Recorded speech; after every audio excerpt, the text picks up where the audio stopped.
Kitaaba dhufaa jiru. Raammisirraa Huursoo.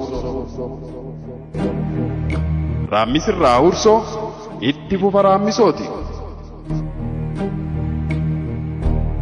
Kitaabichi seenaa qabsoo hidhannoo bilisummaa uummata Oromiyaa tan raammisoo keessatti asoosamaan odeeffamuu jalqabde bakka itti dhaabbatte irraa itti fufa.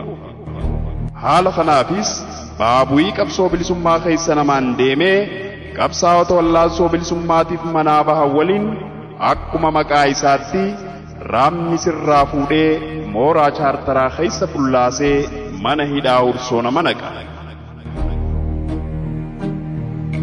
Amna tana keessa akkuma raammisootti goofataa fi aadaan bohaarsaa seenaa qabsoo fi qabsaa'ota bilisummaa uummata Oromiyaatii fi tan ummattootaa fi qabsaa'ota babbeekamoo alagaa odeessa. San keessa dhaabota siyaasaa, barattootaa fi hawaasan Oromoo kanneen amna qabsoo bilisummaa tan diiramaa keessatti qooda guddaa gumaachan akka itti ijaaraman yoomii fi eenyufaan akka bu'uureeffaman gabaasa. Haala gurmaa'uu ganamaa keessattis murannoo fi xaxama malees shira ture, sodaa fi maalnaan jaanii malee haadhee saaxileessa. San gubbaan seenaa namoota qabsoo bilisummaa ganamaa hangaasanii fi maqaa qabsaa'ota wallaalsoof jecha akkaa fi akka maletti wareegaman dooyaa seenaa irratti baasa. Raammisirraa Huursoo.